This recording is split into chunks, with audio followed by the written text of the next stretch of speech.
Sponsored by Analog Gamer. Check out analoggamer.com for epic board gaming apparel. Have you ever bought a board game when your spouse said no? Have you ever won a game on an insane dice roll? Have you ever killed a dragon using only chopsticks? Do you text your friends to distract them from your current moves? Can you finish off a pizza in between your second and third turn? Can you ride a panda across the plains of Dewey? Do you have what it takes to stop an evil wizard from destroying your village? Do you tell your friends to call you Dungeon Master? Can you muster the strength to play one more game after 2 a.m.? Can you be the chosen one all the way up to bedtime? Have you ever dared to say no and pick your best friend's favorite character anyway? Have you ever randomly shouted nonsense because you thought it would be funny, and it wasn't? Well, we haven't done most of those things either, but we are willing to try. Join us as we explore the world of board gaming and all the crazy things that come with it. Welcome to the Epic Gaming Night Podcast. Welcome to the Epic Gaming Night Podcast, a podcast about board games, but mostly... well, tabletop games, but mostly board games. I'm your host, Roy Canday, and with me, as always, is Matt. I have a cookie. And No, Rob. you messed up. Hey, Matt. I'm sorry. I forgot. And today we have a special guest, Mark from Board Game Corner. Mark, tell us a little bit about Hey, guys. yourself. Oh, what do you want to know? So, my day job is that I am a technical services manager for Wirestone. Yes, indeed. I've been there a long time, but by night, 1997. I'm a game board player all the time, and I'm definitely a video game player as well. But in general, anymore the board games are definitely taking over. And in the past, I've been a photographer. I used to work for Fan Clubs Inc. with Dan Matson. Did a lot of cool stuff with Star Trek and Star Wars back then. So those are kind of where I came from. And then over the last 10 years, Randy, my co-host, one of my co-hosts, I should say, we've been playing board games, every Friday, just about every Friday. And we always would discuss and complain and say what was wrong with the game. And we decided, we've been watching Tom and Rodney and everybody for a while. And Tom one day just said, hey, why don't you submit something? So we did. And so here we are. Nice. That's pretty cool. Awesome. Our topic for tonight is board game reviews and media. But before we get into all of that, we're going to talk a little bit about what we've been playing. Ah, nice. So, who wants to start? I'll go. Why don't you go first, Mark? Okay, sure. Guess So, first. That's right. I've been traveling for work for the day job, like I said. So there's numerous things I've played lately, Steampunk Rally and the Grizzle. But the thing I'm most excited about at the moment is that I've played and getting ready to review and play a bunch this week is Posthuman. Oh, snap. Yeah. So I saw a picture of this. This actually looks exciting. right. I'm excited about the theme. I don't know much about the game, so you have to tell me. Yes. So the game is a post-apocalyptic type game. Not zombies, though. Mutants is that what you have to deal with. So Okay. you're making your way. All of you are making your way. And there's some cooperative things. You can do some trading and stuff. But you're all making your way to what is called the Fortress, this so-called protective city, maybe the last city. We don't know for sure. Where humans can survive and thrive. And basically you're just trekking, trying to get there first before your fellow humans and to win the game. However, along the way you have to deal with mutants. And if you get too many scratches or bites, then you become a mutant and you try to stop the humans from getting to the fortress. So That is so cool. it is so cool. And the game, it can be a lengthy game because it's about 30 minutes per player. Mm-hmm. But every time I've played, I've never felt like, wow, this game is long. There's some, definitely depending on who you're playing with, there's probably some AP, but it's just mostly people getting used to it because it's really, the battles and stuff are so cool. And you have these amazing, if you can see the amazing dice for this thing. Yes. Really cool. Some really cool dice.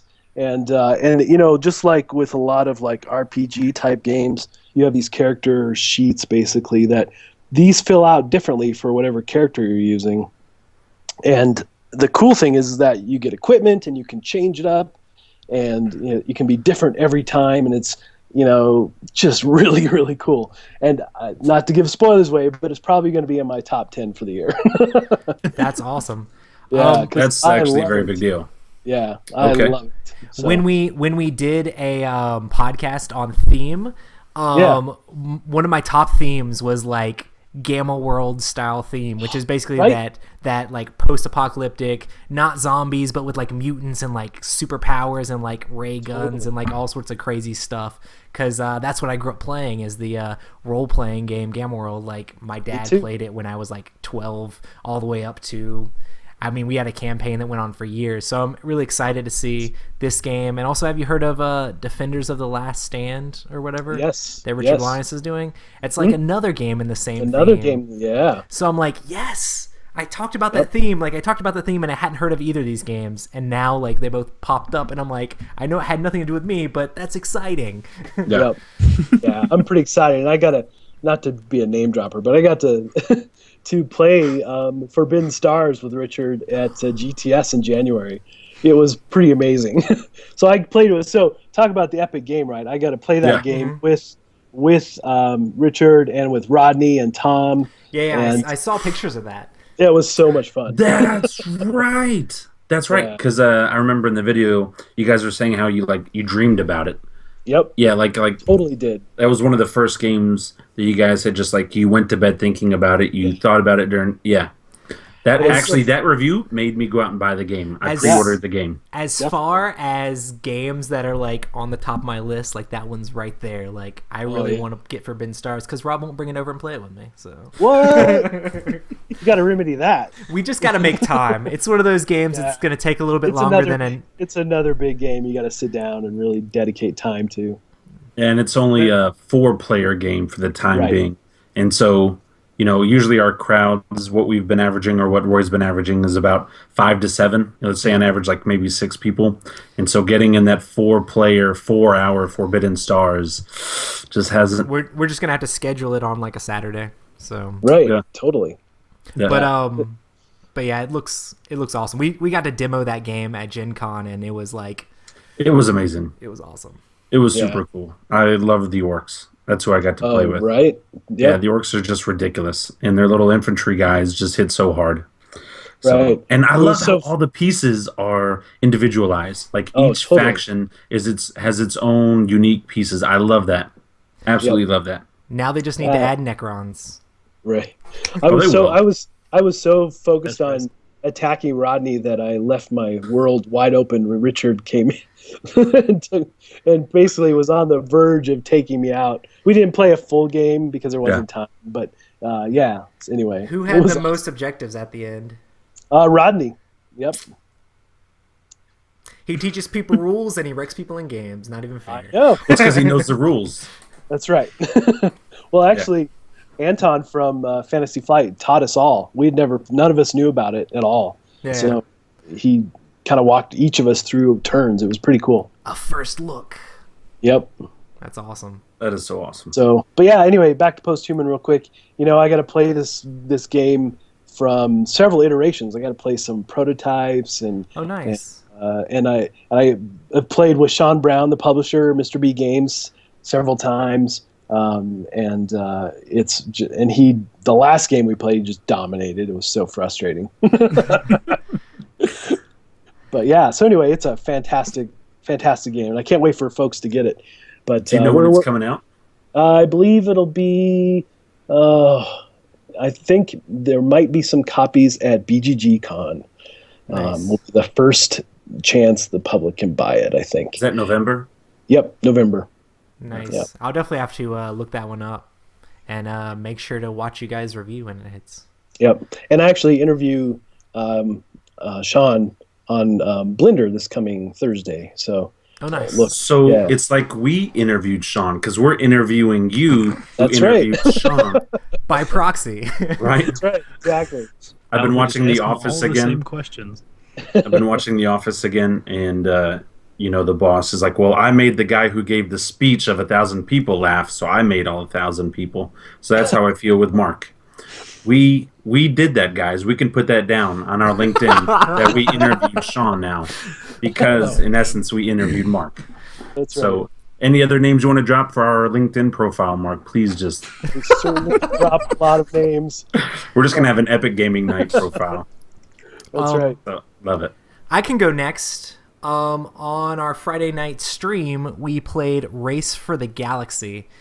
And this was, I've played the game a ton of times, but I was teaching three new players how to play. I'm pretty sure AJ had played it before, and maybe it's just two new players.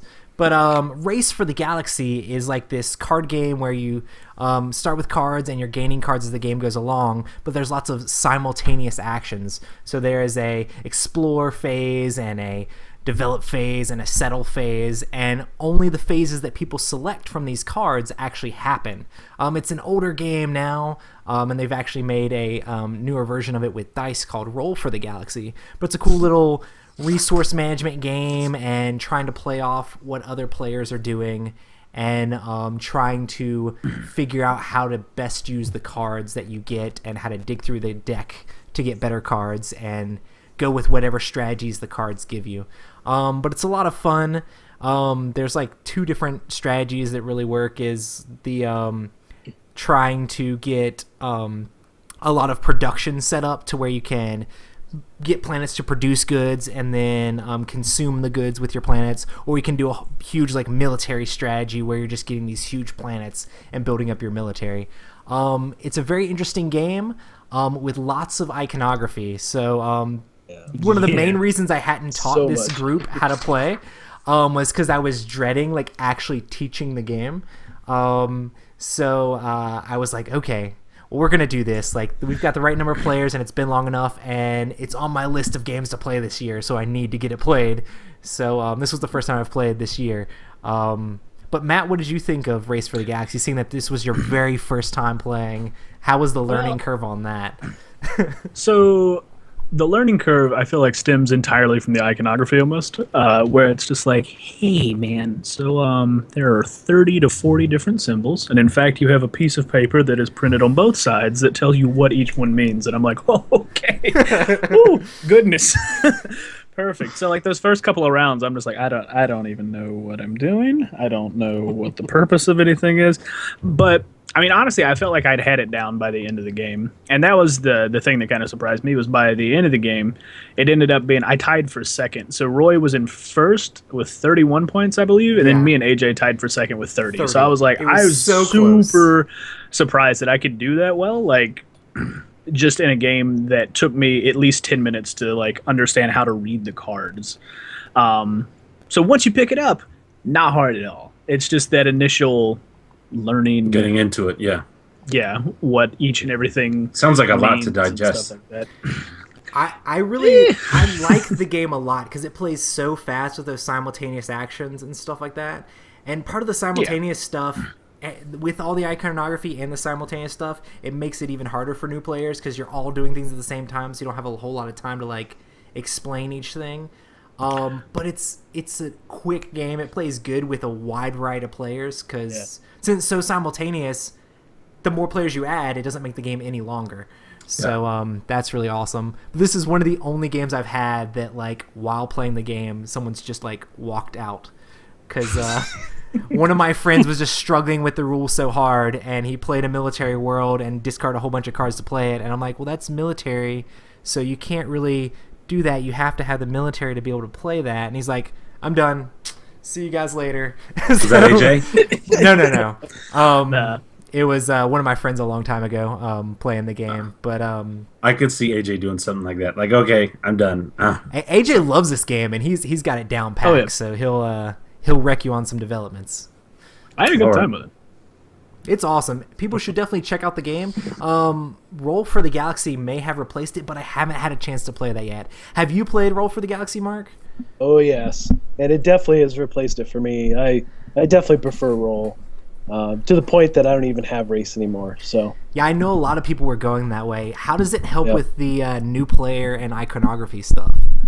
Yeah, there's a lot of nice guides, as you're playing, and it still has a lot of iconography. I mean, the dice all have all kinds of different Right. things that you have to know.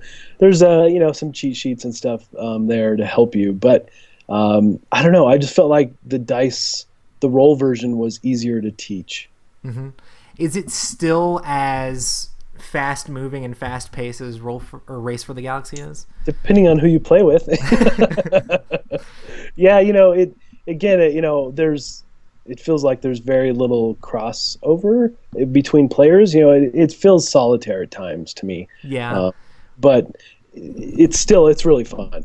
But the other thing about the roll version is that hopefully you're playing with all honest players, because it's behind the screen. It would be easy to just turn that dice. But you got to trust all the guys you're playing with. Right. There's so many games that could suffer from that sort of thing, so it's Yeah. if you're playing with the wrong group of people, you probably just shouldn't play with those people. That's right, exactly. Yes. Good times. Well, I feel like I beat all of you guys in the game that we played this week because No. so I had to do some traveling as well this week. I was out of state for a while, and before I left, I had a little package, a little late birthday present come in. And you guys may be familiar with this. You've heard us talk about it before. It's one of the greatest games created of all time. It's called Rhino Hero. Yes. Oh yeah. And my copy of Rhino Hero came in, and before I left for Seattle, I was like, babe, listen, I know I couldn't buy any more games. I know I'm grounded, and I know I got this one even though I wasn't allowed to. But let me explain why. And so we started playing, and immediately she was like, let's play again. Let's play again. And so Reaction. it was like, yes. It's like once I got her into playing Rhino Hero, she really liked it. We ended up playing like 3 or 4 games. It's simple. It's a blast. And then she started yelling, quit hitting the table. Don't hit the table. Why are you hitting the table? Don't do that. And so we started being shady. And I was like, man, I just need a giant fan right now. I just need to bring a giant fan to the room. I don't think you play Rhino Hero like straight. Like No. you are the shadiest Rhino Hero player. You build the tower so they're precariously starts leaning, and you're just like, yeah, man, no, we're just going this way. Don't worry about it. I was actually good with my wife. I You're like the gaming group. It's a totally different story. Well, yeah, it is a totally different story. Like with my wife, I love her, and I want to, I'm trying to sell the game on why I bought it. So let's be fair and be nice and things like that, But with you guys, it's like, I don't care. I want to win. I don't care if this tower has scoliosis. So real quick, the people that don't know Rhino Hero, it was made for 5-year-olds. But it's a game by Haba. It's a great game. And all you really do is you get these little play cards, and you have to build a tower. And on top of the play card is a symbol, and you have these other little play cards that are bent in half, and you have to match up those bent cards on line with the symbols that are on top of your floor cards, because you're building floors to a tower, floors to like it's almost like an apartment complex, because like you see like little people in there, and see into bedrooms and stuff, and that's it. And it's the first one to either run out of cards or the last one to survive from not knocking over the tower. So it's a very simple game. It's a dexterity game. It's a lot of fun. Very simple. Got it for $12. Yep. The thing So I didn't get in trouble, but it's just so much fun, especially when you're like at level 10 and above, and all of a sudden, and it's shady, because like halfway down, like halfway up into the tower, you have one of those single cards that the whole tower is now being supported on, rather than a double card. So that one single card, everything's real wavy. And then you get that card, and I did this to my wife twice, where boom, you got to put the rhino on. And so you got to grab the rhino and then put him down. And I'll tell you what, she could be a doctor. Her hand was smooth. Yeah. She was able to get it. I was all nervous. Like, I have to hold my hand to grab the rhino. You gotta have that extra support. I do. I really do. I'm like, let me just get. And then I have like these huge fingers that don't work real well. But we had a blast. She really enjoyed it, and I'm still grounded from getting games, because it's just I've bought a lot of games this year, and so I'm on a. But that was special. It was a late birthday present. But anyway, Rhino Hero. Yeah. Have you played it, Mark? Oh yeah, definitely. So it's one of the few games that my wife and daughters routinely like to beat me at, because they can. But at Gen Con, I played with Giant Rhino Hero, and I played with Marty from Rolling Dice, taking names, and I played with Rodney. So it was the three of us, and Rodney thought he had me, and then I put the just got the tower to just be stable enough, and then I skipped Marty, and it was Rodney's turn again, and boom, he just could not pull it. I mean, it was awesome. I love it. Yeah, they were We telling have a us. little video. I freak out us whenever it falls. Yep. They were telling us at the Haba booth that they're not allowed to sell the giant Rhino Hero in the States. Right. They can only sell it like in Japan or whatever, because I guess they're afraid of kids standing on chairs to be able to reach the top of it. And I'm like, oh man, giant Rhino Hero sounds so cool. awesome. Could you imagine, like you're going in that back alley right behind Toys R Us? Hey man, you got that giant Rhino Hero, bro? You got my Rhino Hero for me? And the guy pulls out like this big duffel bag and is like, here you go. Or quick. 5-0. It's got a bunch of like kanji on the back. It's just like, what Nashisero? Listen, man, you want some Pokemon cards too? It's such a fun game. I had a blast. I made sure to play a game before the podcast. And I feel like I won. Like, that game is just so stupid, but so awesome. I had so many friends that bought stacks of games at Gen Con, but this was the first time we had actually been exposed to Rhino Hero, and which I know it's been out for a little while now, but they were all like, Rhino Hero is the game of the con for us. Oh my goodness. The game didn't even come out at this convention. No, it's the game of the con. So, it's just those fun party games, because like Cash and Guns was that way for me last year. Yeah. Because demoing Cash and Guns and everyone yelling Bonsai, at least that's what they did at Gen Con. And like I remember as soon as I demoed it, I was like, I'm going to buy this game right now. This is amazing. And so it's just one of those fun party games. It's simple, it's easy, it's cheap. You can play it with anybody. I have a feeling a lot of micro games are like that. Like we played, was it Cunning Folk this week? Yes. As well. It was just a simple little card game that was interestingly fun. Like, it was just simple memorization, but like the whole premise of it was just set up on mind games. And it's just, I don't know why, but micro games tend to have a big lasting effect on me, more so than a lot of the big box games do. Depending on the game, of course. There are some big box games that's like, woo, yay! Yeah. But of course. Yeah. I don't know. I don't know what it is about micro games, but it's just like, yes, let's do this all the time, forever.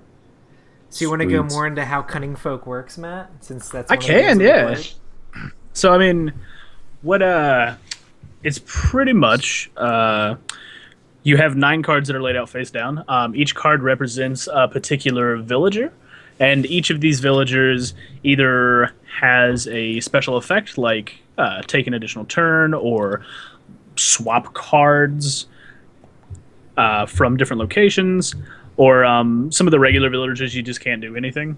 But the whole premise of it is you take one of the cards and look at it on your turn, and then you can either A, do the action on the card, or B, bluff that you have another card, and then do that.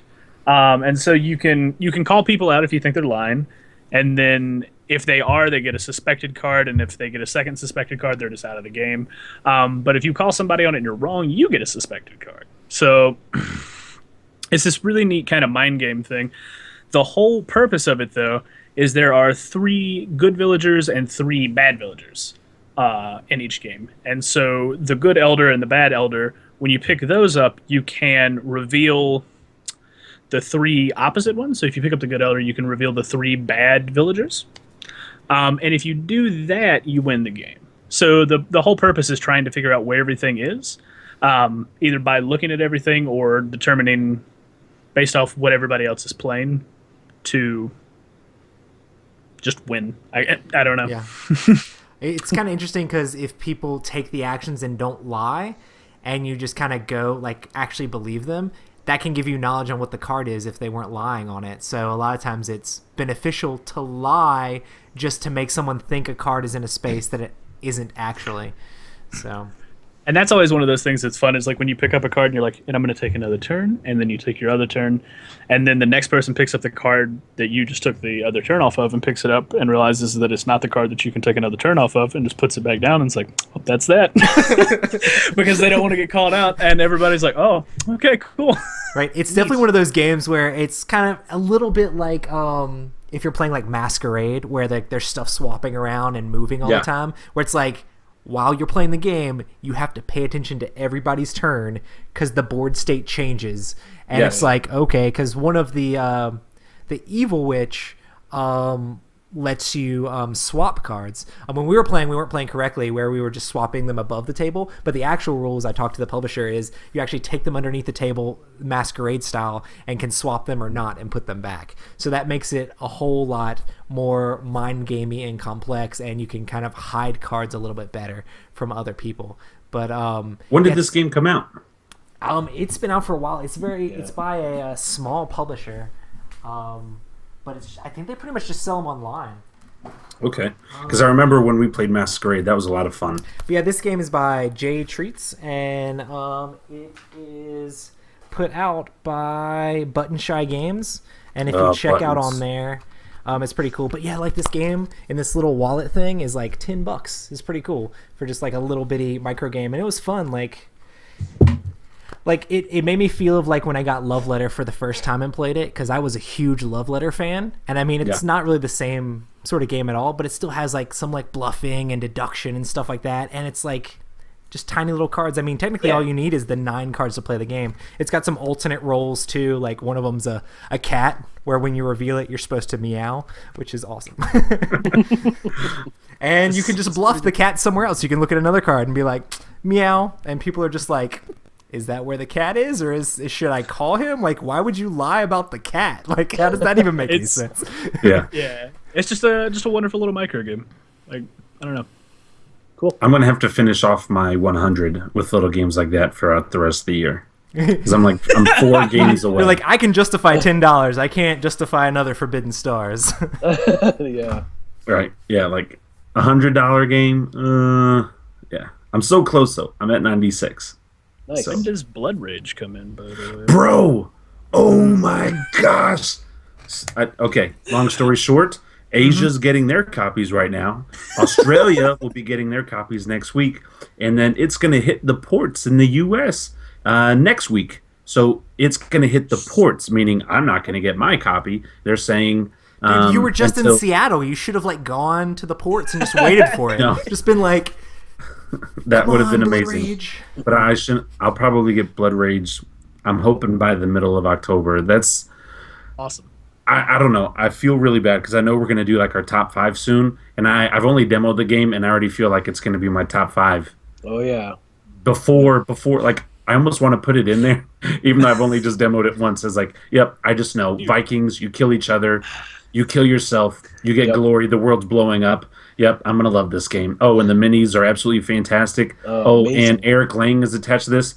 Oh, and Cool Mini or Not are just blowing it up right now with all their game. Okay, yeah, top 5. Wait, top 3. What? What am I? Just shut up. I'm pretty sure it's going to be the game of the year on a bunch of lists. It's going to be hard to beat for some stuff. So I'm going to put it on my top 5, and I haven't even played it. Bro, it's first of all, it just looks amazing. The components, the quality that Cool Mini or Not is coming out with right now is so amazing, and it's just really making me upset because they have a lot of really cool games coming out. Like, have you guys seen the video for The Others? The Others is amazing. Did you get to play it at Gen Con? I did. Yep. Oh my gosh. I saw Eric. That was like his one job at Cool Mini or Not. Yep. He kept on demoing The Others. I could never get into play. But I just watched their Kickstarter video. It's a game of faith. Like one group are these like faith guys, and the other group are like the Deadly Sins. And the Deadly Sins are coming to take over the last good city in the world.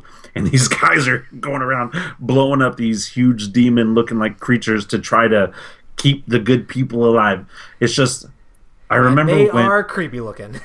They are creepy looking. I remember because I actually talked to Eric Lang about it at Gen Con, and he was like, do you like killing stuff? I was like, absolutely. He says, do you like kind of scary games? I said, yeah. I mean, they can be good, but I don't want to be able to like go to sleep with the light on. He was like, well, you may have to with this game. He said, but game is... It's dark. It's dark. Yeah. Can you give us any inside tip to it? You know, I only got to play just like a turn, basically, and it was just awesome. I just walked away with going, wow, I want that now. Kind of. So because the Kickstarter is going on, and I'm thinking. So did you back it, Mark? You're like, Cool Mini or Not, Kickstarters are so expensive. It's okay or he's like, my name's Mark Streed. They'll send me a free copy. that might be a thing. So not to make you feel worse, but I have my copy of Blood Rage already. So Man, shut up. Is it a Kickstarter copy with all the nice pretties? I think so. It's okay. It's okay. I'm happy for you. Congratulations. But I'm pretty sure it's going to be in my top 10 as well. And like you, I just had some demo versions of it. I haven't actually had a chance to play a full game yet, and there's been too many things in front of it and the day job in the way. So, That's my thing. Yeah. The day job gets in the way. I mean, I love my day job, but Me too. yeah, I'm a realtor, and so my hours are crazy, and I work nights, and I work during the day, and I work weekends, and so I can't make all the Friday nights, but I feel like once this game comes out, I will... Hey guys, listen, you can't go see that house right now unless while we're viewing this property, you decide to play Blood Rage with me, or I'm not showing you this property. Blood Rage! This week probably would have been about Blood Rage if Posthuman hadn't come along. So, Yeah. So, Nice. But anyway, guys, it's coming, and I promise that one will definitely make the table like as soon as it gets here. Yeah. Otherwise, I'll find you. did you guys play the Grizzled? No, man, I really want to play it. Dude, my friend again- Trevor got a copy of it, and like I just took it out and like looked at it, and I was like, I really want to play this thing. It looks really cool. Yeah, it wasn't even on my radar, and then played it, and I thought, oh, this is interesting, and then played it again, and then the next day I had to have it. What do you do in the game? Like, you are. It's World War I, and you're in the trenches with your buddies. oh, yeah, I heard that's like a depressing game. Like, it is. Have you won? It's got we won one time, one legit time, but many games other than that. So right. it's definitely a challenge. But the thing is that you lose, you're like, let's go again. It's just that kind of game. I know we can do it this time. Isn't it quick too? It's not a long game, is it? It's not a long game. I think 30, 40 minutes, something like that, depending on how the cards fall. So, one last question: have you played Rum and Bones? I have not played that one. No. Yeah, so that was my choice. It was either the others or that at Gen Con, all I had time for. So. I mean, I don't think you could have gone wrong with either or, especially with Eric Lang being attached to the others. I mean, Eric's awesome. So he's such a cool guy, and his hair is so crazy. Yeah, Eric is a great guy. Yeah. So. I felt bad interrupting his game, but I was like, I just need a picture with you, please. Anyway, I want to get Rum and Bones, and I just saw Tom and Sam's review of it. And it just makes me want to get. It just makes me want to get it even more. Yeah, totally. Because it is exactly what it is. It's like Pirates of the Caribbean on steroids, and it's just pirates attacking each other's ship. I love and the those Kraken. Yeah, and he said the combat in the game is extremely simple and easy and smooth, and so. And again, cool mini or not, just the products that they're pushing out. Like, okay, you've been in the industry. Yeah. Is this just something new that they're doing, or has it always? Because I'm a Zombicide fan, and I've liked Zombicide, but it seems like the detail that is this year has been ridiculous. Yeah, I would agree, but I feel like they always hit it out of the park with everything they do. Even the Grizzled, which isn't really like, it's not a miniatures game. Even that was like, wow, this is a great game. They're just firing all cylinders, and they're like the Fantasy Flight. They're just hitting it out of the park. Everything they do, so it's just impressive. It's awesome when companies make sure to like when you can just look at a company and be like, oh, it's got that company's name on it. It's gonna be good because they don't have like the chaff or the filler games. It's just like this is all gonna be awesome. Even if it's a small game, it's still amazing. So. Well, and that's also one thing I like about Cool Mini or Not, especially on their big box games. I don't feel bad buying their big box games because of the quality and quantity that come in the big box. Like it's a lot of stuff it's that come in. jam-packed. It is, you get your money's worth, and the quality is phenomenal that comes with this stuff as well. And so, they're just, them and Fantasy Flight and Plaid Hat Yeah, Those Plaid three, Hat too. Plaid Hat and Fantasy Flight, are probably tied for my number one. But Cool Mini or not, they're coming up so They're quickly. right up Like there. everything that they're putting out right now, like even Xenoshift. I'm Yep. like I'm this close to getting it. I really want it, and Yep. I'm not really a card game guy, but that just It's looks so awesome. cool. I mean, Yeah. man. You can try out the app. They have an app for that one. And If you get bored with any of your copies of stuff, I'll give you my address. Just send them our way. sounds good. You know, There might be a time into the year I might have to do a purge. right? Yep. I will. I will be more than happy. We would be more than happy to help out with that whatsoever. Awesome. What did we just volunteer for? Rob's trying to mooch stuff off of Mark. That's right. Oh, neat. Gonna go move in on Josh's couch and just take stuff from Mark. Perfect. That's fine. So I guess we should go ahead and get into our topic, which is board game reviews and media. So Mark is from Board Game Corner. So what exactly is Board Game Corner, Mark? Well, we're primarily a video review show. However, we do segments for like Board Game Blender.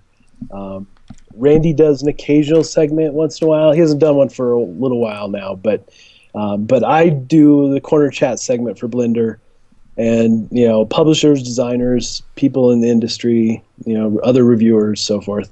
And every episode of Blender is theme based. So Yep. we try to weave in, into all my interviews that particular theme, and then we might go off on a tangent after the first couple questions. But in general, the whole episode tries to be cohesive message across the board.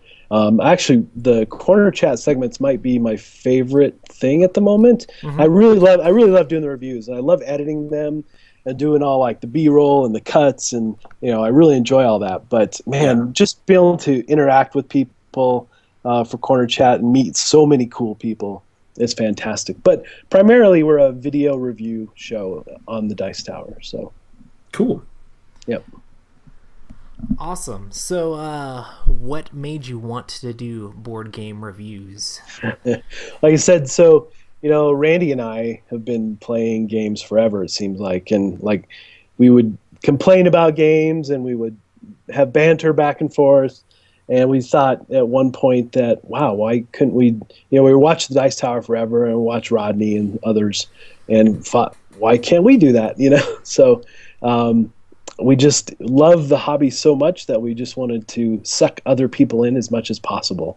So Randy's been great. He's a great co-host, and we have some fantastic banter just because we played games for so long back. And, and I loved saying, well, it's okay to be wrong, So, but yeah, Randy, and now we have a new co-host. Her name is Anne, and she's going to be filling in. And so Randy and her can tag team the co-host position. And I am. so she's a fantastic add to the team, and she'll be part of all our top 10 lists and so forth. And once in a while, like our latest review for Steampunk Rally, all three of us jumped in on that one. So, which we'll probably do occasionally, but in general, it'll be me and Randy or me and Ann. It'll be that combo. And somewhere down the line, we'll probably get Ann and Randy to do a review together. But yeah, so that's we just love the hobby and just want to promote it and tell people about it. Go play. This is it's just so much fun. The interaction, and even my wife commented recently that it's amazing how the show and everything has made us just even more social. So we have our local game store as a sponsor. They provide review copies sometimes for the show, and we meet people there and some fantastic guys there that help us play test stuff and are as excited as we are. And I get really excited, and I try to drag everybody in, and even in the reviews I have to contain myself because I want to talk over everybody, but be like, this is so cool, what about this? Yeah. We kind of know what you're talking about. Yeah. So, but yeah, that's kind of where that's kind of why we came up with the show, and so forth. So, and how that all came about was, I don't want to jump the gun on your questions, but how that all came about was Tom in a board game breakfast somewhere over a year and a half ago, almost 2 years now, said just randomly, hey, and if you want to contribute sometime, let me know. And I sent him this random email, and I said, hey, yeah, and I included Randy, and I didn't tell Randy I was doing this. I said, yeah, Randy and I would love to do a segment to do reviews on the Dice Tower. And That's awesome. And I said, Randy will love this idea. So, and it was like, I don't know, a week or so later, Tom wrote back and said, well, I'd have to see something. And we said, sure. And so I grabbed... so you didn't like know Tom? Not at all. This was just, you were a fan of the show and you were listening and he said, hey, send it in. And you're like, yep. Okay. That's so cool. Sent him a random email and he wrote back and was like, okay, so we put together a video. Our first was Walk the Plank, and we really intended it to be like a demo reel, right? Hey, what do you think? Are we worthwhile to be on the channel and so forth? So and then he posted it. I'm like, oh, well, okay. I guess that's good enough. I guess it's good enough. I guess that's happening. And the thing about it too is that you go back and look at that episode now, and I'm like, oh. Yeah. It's rough to look at those early episodes. I think we've come a huge, long way. And the logo and the name, Board Game Corner, we threw that together. Not this logo, not our current logo, but the original logo and the name. Randy came over. We were going to film. I don't know. What do we call ourselves? I don't know. What do you think? Board Game Corner. Yeah, let's do that. So awesome. It was just a random quick, and then we threw a logo together in like 15 minutes just to put up on the thing. And so it was just that's where the name came from. And then as time went on, like, okay, we need to do something better with our logo. Yeah. And so I worked with a bunch of designers, and I had them pitch in, do some designs, and then I tried Fiverr, and finally, we had like 20 different logos to review, and finally we picked the one from Fiverr, which we really liked. So, and that's what we stuck with. So it's just all along, my whole goal for the show is really to be, instead of a quantity-based show, to be a quality-based show. Yeah. I really want our video to be top-notch. The kind of Rodney quality is kind of what I was going for. Yeah. And I would love to do more reviews, but I have a day job. Right. So you got to have time to play, because that's the other thing, is that I like to make sure that, depending on the game, of course, that at minimum we play it 5 times before we review, because I just don't feel like, obviously there's some exceptions, like if you're playing Flux or something, that you could probably play 2-3 times and get a good feel for it. But in general, I like to have at least 5 times or more, because I want to know all the ins and outs, and maybe we don't catch everything, but initially, especially that first game, I'm pretty sure we're going to play wrong, which we almost always do. Oh, yeah. So I definitely want multiple games under the belt before we move forward. So that's, it's kind of the thing. So anyway, it's so cool to be part of the Dice Tower, especially since I was such a fan for so long. And, I can't thank Tom enough, and the Z and Sam, and those guys are great, so it's just been a fantastic experience. They are cool guys. Yep. Is there anything else you take into consideration when doing the reviews? I know you said you try to make sure to do it 5 plays or whatever. Do you make sure to play it with different people, or do you ask the other players what they're thinking of the game and how they're feeling and stuff like that? Yep. So we have a Thursday night at the Haunted Game Cafe is where we play, which is just a really cool store. Nice. And it's just such a cool store. And I have several guys there that we play with, and I get their feedback as well. But we have categories that we review everything in. It's components and artwork, game mechanics and rules, ease of learning, depth of theme, replayability, and player uptime. And the reason we do that is because we don't feel that a game is just good, bad. Yeah. There's way more to it. Even a mediocre game might have amazing artwork, and we want to point that out. Mm-hmm. So that's why we came up with the categories, and I think that and then you get an average score overall, which might make it an average game, or a game worth checking out. So, and we have a pretty small score level because we're Board Game Corner, so it's 0 to 4 in our scale. So, and then we have to try to equate that to the 10 scale in Board on Game the Geek. Board Geek. Yeah, so it's so I think that's yours carries more weight. yeah, well, Yeah, that's right. Your guys carries more weight. and I do a lot of times, generally we're rating things high, but we generally get to pick the game, so we're probably going to pick stuff we're going to like. Hmm. So Which you and should, though. yeah, yep. So there's, there are games that we get here and there that aren't ones that we would have pursued normally, but I generally pursue games that I'm really interested in to review. So, yep, Well, cool beans. yeah. So, what role do you think board game media has in the industry as a whole, as far as like reviews and just other sources of media, just different media personalities promoting board games and things like that? And if you could Podcasting. break it down by what month and year you thought what really affected which quarter, Yeah, who was the that's right. CEO of such company at the time? Yeah. Yeah. So I think, as reviewers, we have to be somewhat careful too. That, to just say, "Oh, I hated this game," is just probably not the way to go. It's probably better to be more constructive and say, "Hey, this game just didn't really appeal to me," because I think we carry more weight than you might think we do, because people really pay attention to what we think of a game, and if we get rid of a game, like Thomas said, don't read too much into this. I'm just swapping games. It's not saying that this game was bad. I'm just, it's just one. I think at some degree you have to be somewhat careful about, it's fine to say you don't like something, but say why you don't like it and what are the things about it that are, but just to straight out say you hate a game is just not the way to go. I don't think. So I'm just, with that, I think we have to be careful a lot of the time, because surprisingly, I think we carry more weight than I thought we did originally.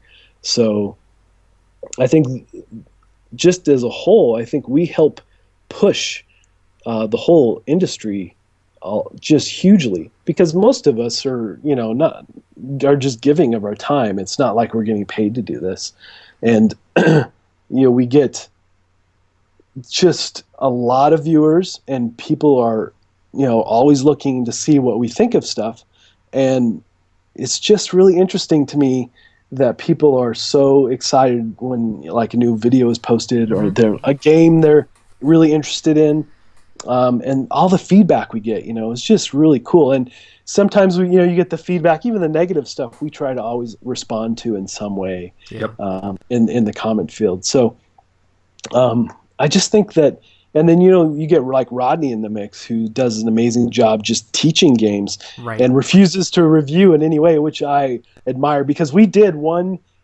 video so far like Rodney's for Ophir from Terra Nova Games, and we did their how to play video like Rodney would, and I even ran it by Rodney and said, "Hey, what do you think? What do you think of this?" I said, "It's really hard." It gave me new perspective for what he does, because it was hard for me not to say, "Look at this artwork, it's so cool." Instead, just focus on how to play. So I think Rodney is another one that just helps push the industry, or the industry. Yeah. I mean, just everybody, hey, check out these videos, amazing stuff. So I think we have a very loud voice, and really help and can hurt the publishers either way.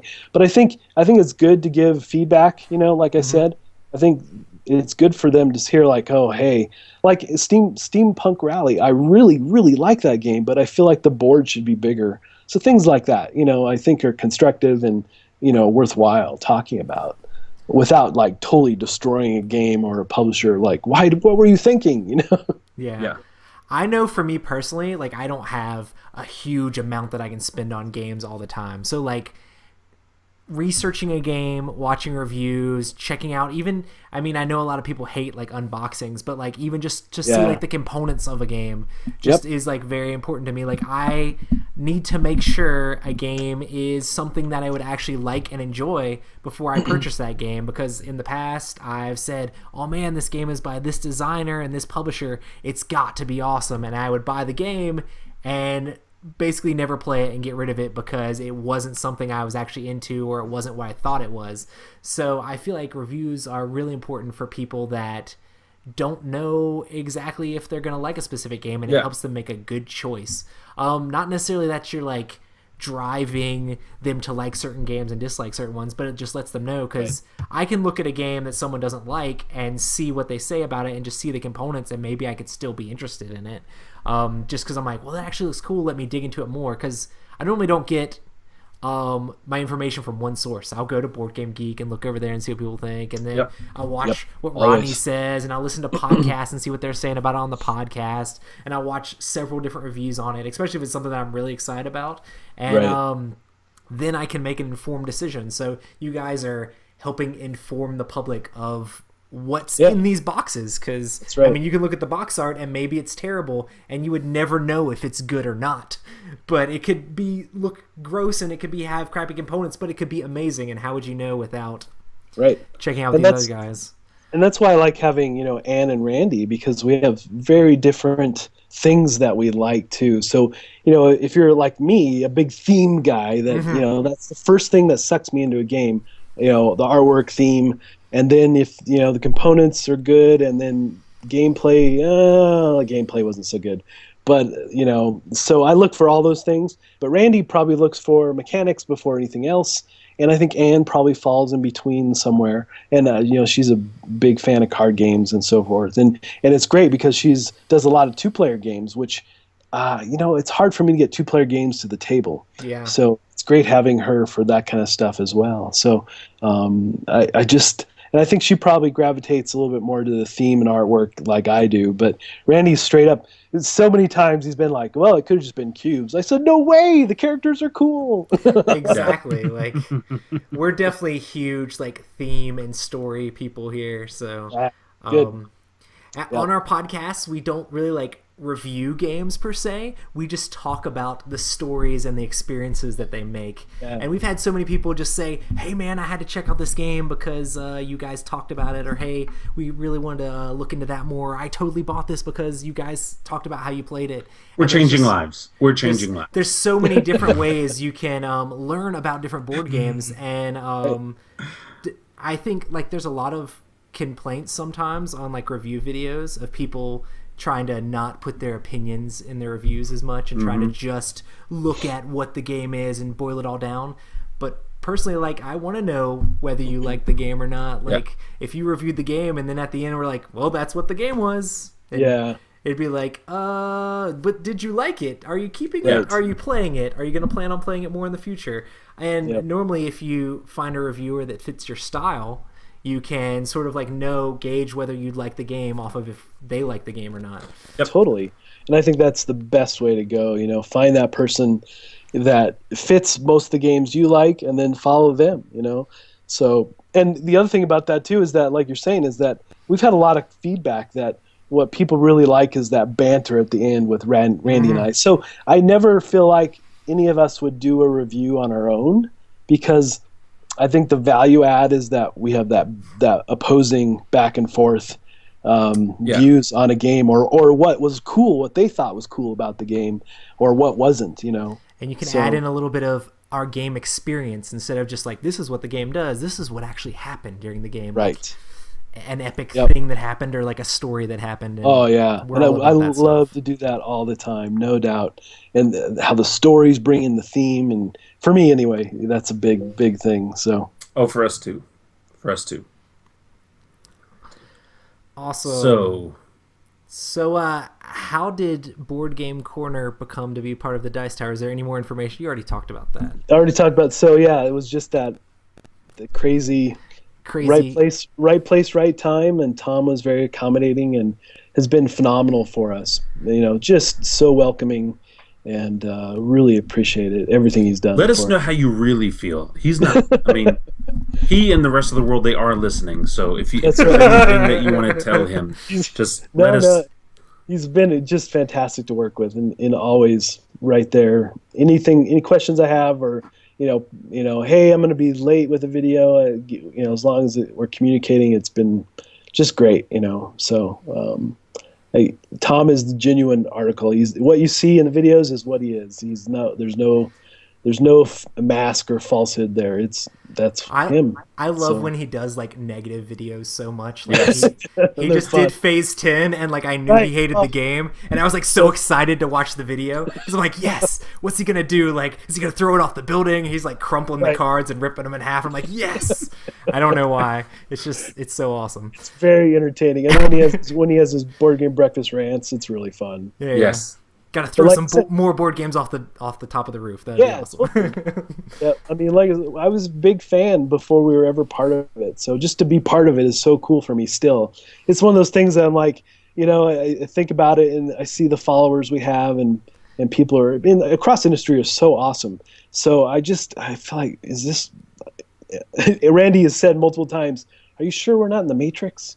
Because this doesn't seem real." Yeah. So yeah. And that's the other thing I just should mention, that just the amazing people in the industry. It just across the board, everybody is so accommodating, welcoming, amazingly kind, just excited, like I get, and I love that. It's so good.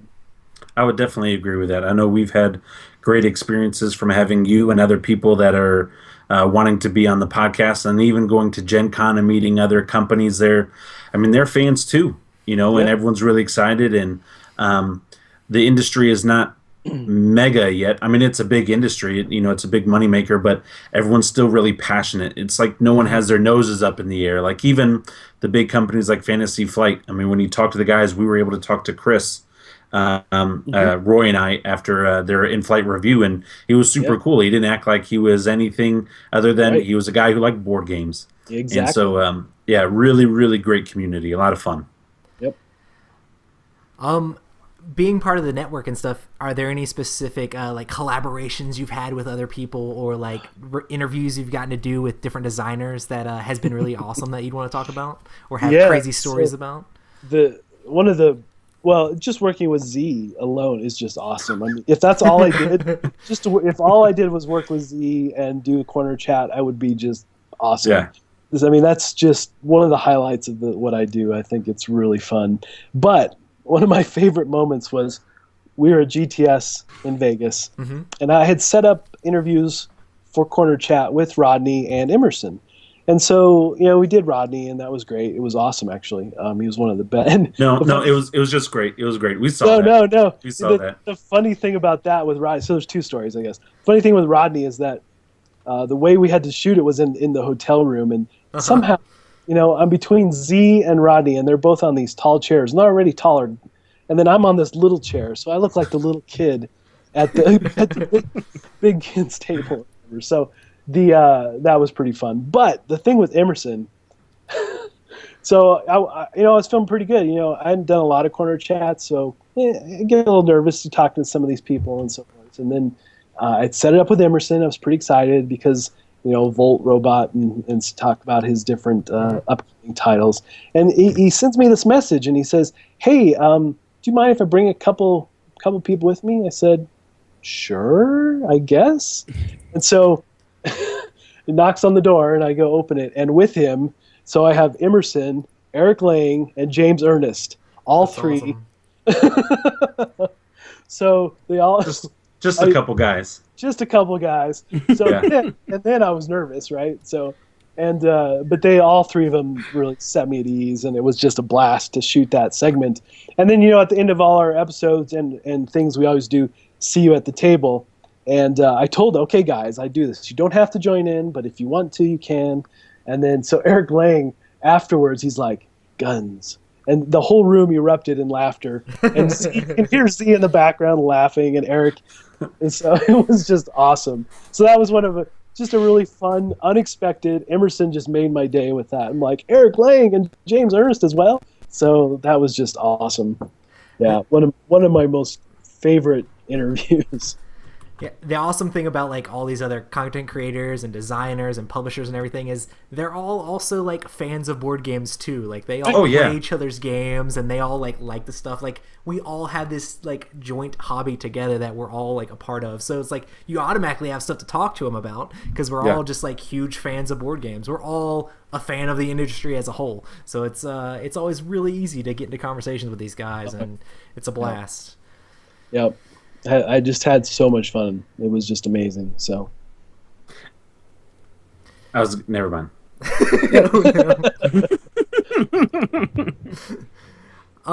What would you say drives board game content creators?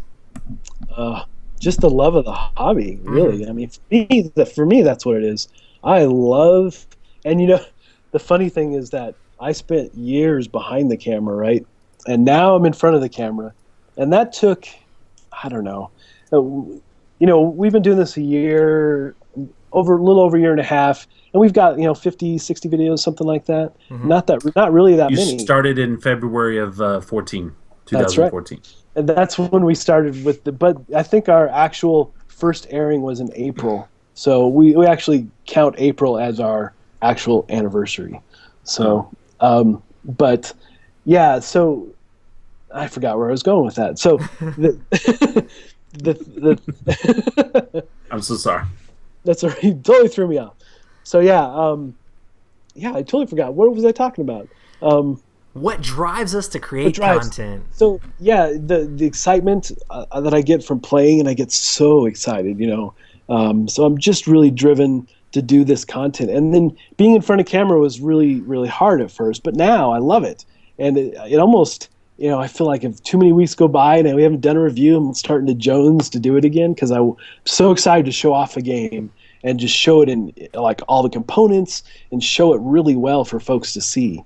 So I just love it. I just wish I could do it all the time, full time. Yeah. Because it's just so much fun, and I just want people to be excited about it, as excited as I am. Yeah. Even if it's a game we were just okay on, I still just get so excited to show it off, and like in the editing process when I'm like, oh, look what we can do with the B-roll here, and and we recently, so the other funny thing about that, early on, Randy and I, everything was off the from the hip, and we were so many retakes because we mess up. But now we write scripts for the overview, and we have a teleprompter that we use, and then I go back and shoot B-roll and put it all over the top of that. So just that whole process of doing that is I really enjoy. And just like I said, having just that cool shot of the components, I get really jazzed to show people. Oh, I can't wait for them to see the sequence because it's so cool, So, yeah, I get excited, probably too much. That's awesome. No. Yeah, I love that you get excited. We totally get excited about the podcast. Like the way we started is like very similar. Like just after game night, we were talking about board games for a long time, just about all the different stuff, like, oh man, this is what happened in this game, and oh man, check out this game's cool, and hey, check out this game on my shelf. Just me and Matt and like some of my friends, and I knew Rob was really into like other podcasts and stuff like that too, and I felt like we had a lot of good banter together, and just like our passion for like playing games and encouraging other people to join in games, and mostly just like do something social, like, hey guys, like we stare at all these screens all day and stuff like that, like during our jobs and stuff like that. It's nice to put down an analog game and play it together and actually interact with another person face to face. And the stories and things that come out of there, not just the stories straight from the game, but like the stories of like, oh my gosh, when Rob had that huge Rhino Hero tower and like he was shaking and it all fell, like just the epic moments that happen in even like silly little games. Or even epic huge games like Twilight Imperium. It's just awesome to be able to share those with each other, and we just thought the next logical step was to bring it into audio form so other people could listen to our stories with us and reminisce on how crazy it is. Man, just so many great stories come out of just random nights of gaming. Oh yeah. And you might not, even nights that you feel like, I'm just tired, but I'm going to go anyway. And suddenly this amazing thing happens, right? So like for instance, the most recent one was Steampunk Rally when we were playing. We set that up a Thursday night, and then we got like people coming in to play, and suddenly we had the full 8 players. And I'm like, okay, well, this will be really cool to see how the game handles 8 players. And I really thought, boy, this is probably going to be slow. People are going to be, waiting. But the cool thing is that other than the draft phase of that game, everything's happening at the same time. So people are yelling, and they're like, damage is happening, contraptions are exploding, and all this is happening simultaneously as everybody's moving. Smack talk back and forth. It was one of the most. It was so much fun playing with 8 players. Those are the best. Those are the best. Yeah. So you're right. The stories that come out of just any game night is just. I love Smack Talk. Yeah, But when Smack Talk is like it's cool, it's fun. It's not like degrading or anything like that. It's just like that. It's fun. Like, hey Matt, what's my guy's name? You don't know my guy's name. It's just that perfect Smack Talk. That wasn't Smack Talk. That was just you out logicking me in a moment of triumph. Yeah, but anyway. Smack Talk's where we sit down and play a trader game, and you go, "So it's you." Before the cards even get dealt out, and I go, "Well, I guess I just have to work with this assumption the entire game." Yes. So Matt, do you have any questions you want to ask Mark about reviews? Honestly, not off the top of my head. I feel like you guys cover a great amount of stuff, and I just kind of sit here and go, "Hey," the whole time. So, Rob's got questions. I mean, I do have questions if we have time. Do it. Okay, so I know you really like theme type games, but what is your favorite type of game, like mechanic in a game? Are you more Ameritrash? Are you more Euro style? What if you could play just one game, Desert Island, not one game per se, which I know we'll get to that, but one style of game, what is it? Probably the Ameritrash is probably more likely for me. Yeah, that's definitely more up my alley. Okay. But I'll play anything. I'm not. If it's a heavy Euro, sure, I'll try it. I'm up for. Rob says cubes. I'm out. No, I'm just kidding. No, I'll try any game once. I'll try any game once. Sure. I've played cube games before, and they were okay. They were fun. I like Ameritrash. I want to throw the dice because I love that extra element of luck that it puts in the game. It doesn't matter how smart or how prepared you are, or how big your army is. If you roll horrible, you're going to lose. And I absolutely love that. I think it adds in that component that it makes the game even. Where I also feel like a decent amount of the games you're playing the players almost as much as you're playing the game. Oh, absolutely. For sure.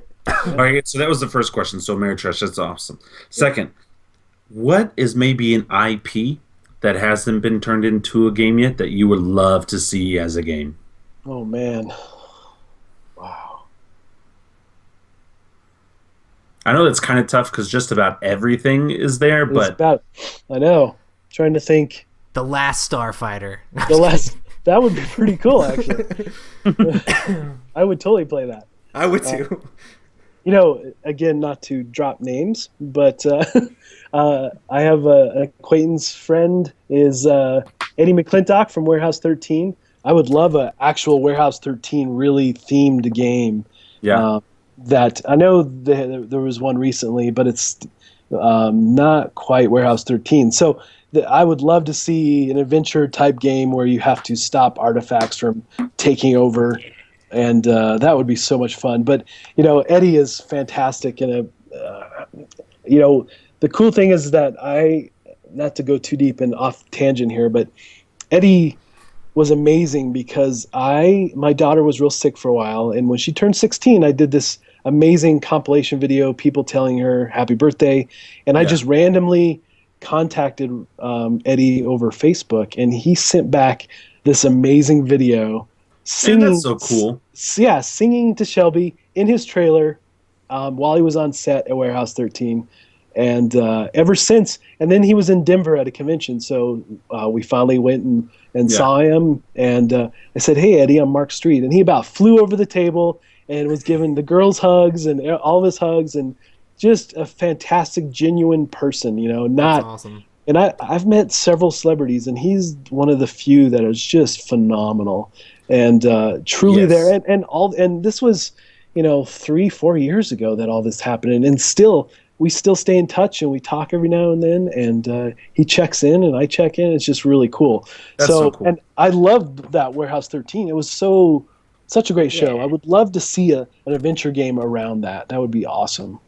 Kind of like how Eddie did for you. I feel people in the board game industry do that for fans. That was one of the reasons why I wanted to get your picture and others at Gen Con, because I'm a legit fan. Like I appreciate everything you guys do, and I love all the stuff, and I love the industry. And I've had a couple of experiences, like with Plaid Hat, for example. I'll order a game, and I'll be like, by the way, if you want to sign it, I won't be upset. You won't ruin my box. And like you could see this row right here. That's right. These are 3 games where I have all signed by all the designers and Plaid Hat people, and it's just like when people go above and beyond for you. Awesome. The gratitude and not necessarily the debt that I feel, but just the appreciation that we are fans and you're a fan of Warehouse 13. I bet now you follow Eddie more than maybe you would have been just as a fan, because they did some cool stuff like that. So that's awesome story. My brother works in Hollywood, and so we hear some real jerk stories about some of the people out there, and so that's cool that he was able to do that. Yeah, and then last question. Sure.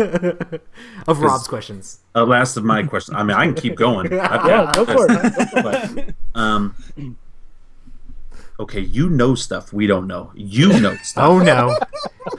Don't break NDAs, Mark. He always tries to do Like this. I understand. I understand you can't tell us anything specifically, but is there something coming that we don't know about that I'll poop my pants? Like, is there something coming? Because like, okay, I'm a Ameritrash fan. I really like adventure games. I'm super excited for Blood Rage. I love war and other things like that, and I love banter. Just crazy. Is there something, just something, I don't know, that you know about that we don't know about, but you can tell us He could it's coming? He could say yes, but I can't tell you what it is, and you just go crazy anyway. That's exactly. I'm just gonna say yes. That's all I can say. Okay. First of all, I am super excited, but can you at least maybe just tell us what type of area or genre? Like, is it sci-fi? Is it Western? Or is it history based or something like that? Is there a dragon? Is there a dragon? I just can't say. I'm sorry. See, it's one of those things, right, where I've built up a lot of great relationships with people, and I've never had to sign like NDAs or anything, but I would never want to betray them and give away something that they've told me in private. We knew that Rob was the traitor all along. That's right.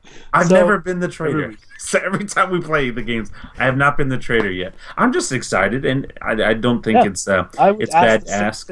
I ask the same thing a lot. Oh yeah, I mean I'm very familiar with the NDAs and stuff because in real estate there's oh my gosh, you're more of a therapist than you are a realtor. There's things people tell me that I'm legally and contractually obligated where I can't say anything. So I definitely get that. But just being a fan, like I'm the guy when I go to the movie theater, I'm mad if I miss the previews. Like I better not miss the previews. And so you were my preview, and I'm not saying that I'm excited, but this is like that preview, like the Star Wars preview, the first one where it just said Force Awakens. That's what you just did. So I am excited, but it's just So anyway. And a lot of the stuff, for this year anyway, about. I knew, I had a lot of inside info at when Tom took me to GTS to help out. There was a lot of stuff there, but most of that's kind of rolling out, and at least there's been some press on it. So anyway, yeah, I mean. So you know about Twilight Imperium 4. You just can't say anything about it. You can't say that. Oh, so does that mean, is that like bravo? Like, yes, it's good. Yes, it's coming. I'm reaching. Here we go. Anything into that. So anyway, Mark, what is your personal favorite tabletop game? That's like asking who my favorite child is. It's really difficult because part of the thing with being a reviewer is that it's really hard to get back to games that we really like because we're always moving forward on something new. Almost every week is something new. And so it's really hard. And, because there's the day job and you don't have time to just go back and play older stuff. But a game that still keeps coming out for me and is requested by a lot of our gaming group is Zaya. Yes. I just love Zaya I love Zaya so much. Because every game has been different. And I do something different in every game.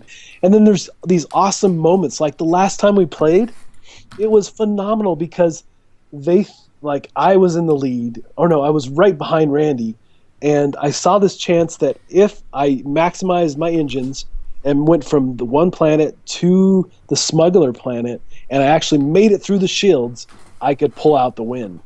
And I made all the rolls, and it happened, and everybody was like, "What?" And it was this explosive moment, right?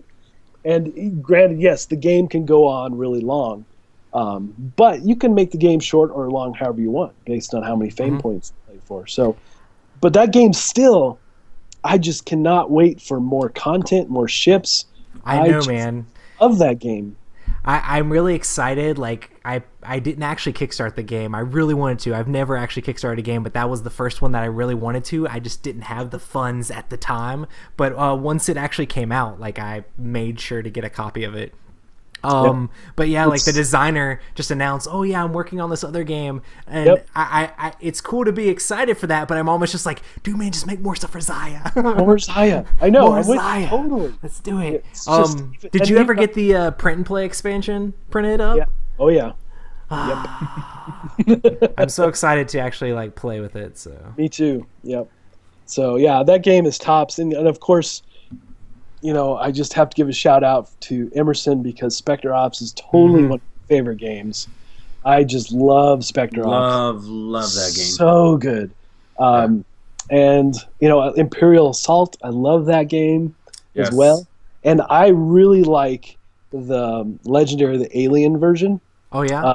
It is so awesome. The theme comes through so strong, and there's these tense moments where you're trying to get rid of the aliens coming into the complex, and it's just dripping with the theme. And even though some of those movies were terrible, each scenario in the game is still really good, and it plays each scenario plays very different. So, and of course, I suspect Post-Human is going to be easily one of my top games as well. And I'm really excited to check that out. Yeah. So, and actually, Post-Human makes me feel a little bit like it's a Zaya-ish. So that's how much I like it already. But you know, I still need more game plays to really determine. But so far, every time I've played, I just wanted to play again, and that's how I felt with Zaya. Right? And we have one of our game testers. His name is Steve, and every time he comes over, he's like, "Zaya." That's awesome. It's just cool. It's a very requested game from our. How many points do you guys normally play to? How many fame? You know, we've only played probably 3 full games, so it's usually like halfway. But we'd like to get far enough to get the tier 3 ships generally. Yeah. Normally, sometimes I just say, "Hey, we're going to play to a time limit. Whoever has the most fame at the end of this time limit wins the game." So that way you can set it to exactly the amount of time that you want to play, and then you just go from there. And I love doing blind jumps. Oh man, I'm doing a blind jump. How many times have you jumped straight into Zaya or the sun? Probably 3 or 4. Holy smokes! But it's so epic when it happens. It's like, oh! You know? At least you made everyone else happy. That's right. So, and that's the thing about Zaya too, is that, like I said, is that you can do different things in the middle of the game. You can change and do different things. It's not, you know, sandbox type game. So, I just love that you're not just a smuggler and everybody's a smuggler and whoever's the best smuggler wins. You know, there's so many options and things you can do. It's very opportunistic. Like, oh, hey, you're flying by, but you just got blown up by a bunch of asteroids. Right. I think I'm going to have to take a couple shots at you. Or at least ram you as you run by, just to see if I can take you out to get that extra fame point. And I like to give Z a hard time because Z and Sam don't like it at all. Dude, man, it made me so mad because I already knew I loved the game, and then they did like that live stream, and like they were super disappointed. I'm just like, they don't understand. It's like you want to jump through the screen and be like, "Hey guys, let me explain this to you. Let me put this in terms. Like this is the reason y'all are failing on this because you don't have shields. You gotta have shields. Like you're going crazy. Like if you go crazy, that's what's gonna happen." Oh man, I love it.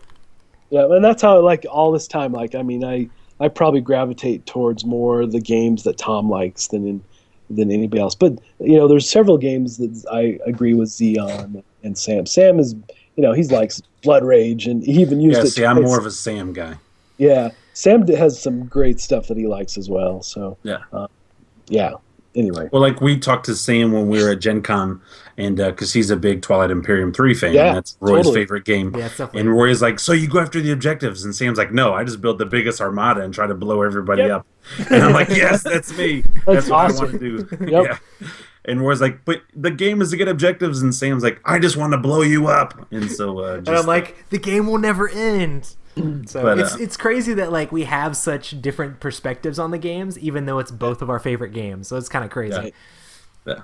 So that's why it's such a great game too. At the same time, and that's again why it's good to have different people that you watch and you share likes with, and if they're gonna like it, you're probably gonna like it as well. So. Yeah, that's awesome. So, is there anything that's coming up at Board Game Corner that you want to talk about or promote? So, I have a very cool opportunity next week, next Thursday and Friday a week away now. Wow. I get to go spend a couple days at Plaid Hat Games and hang out with those guys and shoot some video, do some corner chats. Sure. So it's going to be awesome. I'm so looking forward to it. And I'm going to hang out with, Isaac and Jerry and we're going to do, like I said, 3 or 4 different corner chats. I'm going to get them ready for the next few episodes. And then I hope if Jerry's up for it, to shoot, like a Tail Feathers preview of some sort. So did you see the contest that they're running? Yes. That is really, really cool. Come up with a Tail Feathers character name, and if they like it, they'll put it in the box, and you get a free copy of Tail Feathers. It's awesome. That's awesome. And then I saw them doing the leaf. You know how the leaf moves across the table? That was so cool. That is so cool. So creative, too. And just that little hole in the back of the leaf, just making it be able to move like that. Yep. Genius. That company, I tell you what, man, they know what they're doing. Yeah, we had Jerry on last week and talking all through all the Tail Feather stuff, and it was awesome. I just love like how it's this combat game, but there's still just so much story and theme in it with the mice. So if anybody hasn't checked that out, make sure to check out last week. Well, and he created the game, Mice and Mystics, for his daughter. Right. What a cool story. Like I'm making this for my kid, to help get my child excited about reading. Like what just a beautiful, cool idea to birth a game from. Like mine is like, I just had a bad day and I want to kill my boss, so I'm going to make where this tank kills this tank. Where his was like, I love my kid, and so just really cool. That's awesome. Yeah, the thing, Mice and Mystics, my daughter is an avid reader and story person. So when Mice and Mystics came, she was just blown away because there's so much story and she loves reading the chapters, between the different gameplays, and it's a favorite of hers, and the funny thing is it's a favorite of hers, of Shelby's, and she still has not played it all the way through, and we've barely I almost want to say we barely played the at least maybe half of it, but she just loves that game, just really, and the same reason, it's just because it's so story driven, and much like me, I love that kind of thing as well. So that's awesome. Awesome. Well, guys, I guess that's pretty much a podcast. So make sure to check out our Twitch streams. We stream this podcast live every Tuesday at 9 p.m. Eastern Time. And we also do game nights on Friday nights.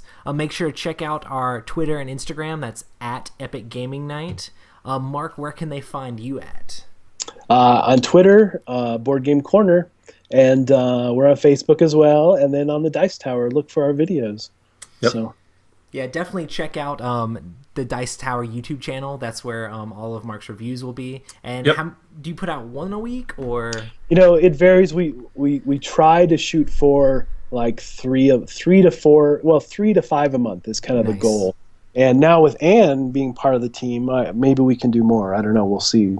But like right now, because I was traveling, we missed getting something done last week. So Ooh. yeah, I know.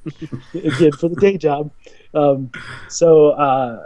This week is going to be all about Posthuman, and I hope we can get a review done by Saturday to get it turned in time. So that's awesome. Well, make sure to check them out there and on Board Game Blender. And I guess we will see you guys next time. And don't forget to download our podcast on iTunes and give us reviews. Yes. That's awesome. Yep. Thanks, everybody, for coming and hanging out on the podcast with us. We will see you guys next week. Thanks Matt's for having cookies me, weren't guys. that good. Thanks so much for coming on, Mark. Yep, have me back anytime. I'd love it. So, Boom, done. Talk to you guys later. okay, see ya. Goodbye. Peace. All right, now we're in the after show. Nice. So now you can tell us. Sorry, I can't. There's this discussion that I have to have with Rob afterwards. Just be like, hey man, calm down. I usually do. I get texts. It's like, hey man, great podcast. But by the way, I'm having to mold Rob into. I love that. I love that you're so excited. That's just awesome. we have our like little group chats, and then Roy will text me individually. So like Matt will see like our happy, hey, podcast hype, and then I'll get my little bad guy corner like Robert. Like, listen, I appreciate you, but so Gotta pull the reins back. yeah. Yeah, Hey it's man, nice. I think you creeped out our last guest a little bit too much. So No, I'm just kidding.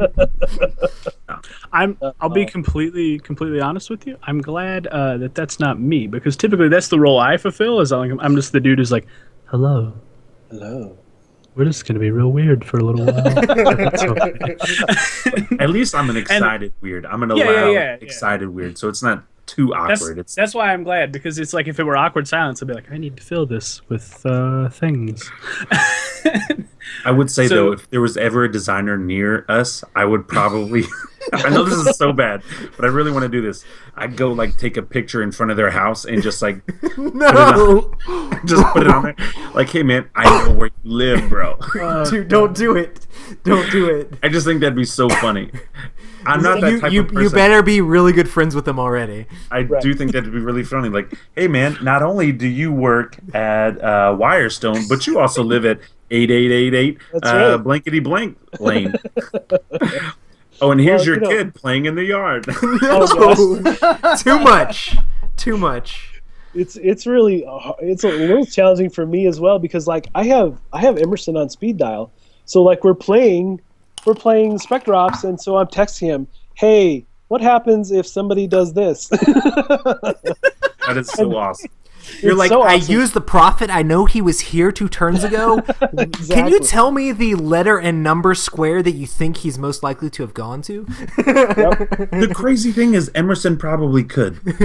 Oh yeah. That guy is just like, He's not sharp. to say that you're not, but he is very sharp. And like Oh, when we had him on the show, some of his jokes, it took me a second. Like he'd say something, and I'd be like, mm-hmm. Oh, okay. My peon brain, I get it now. You're funny.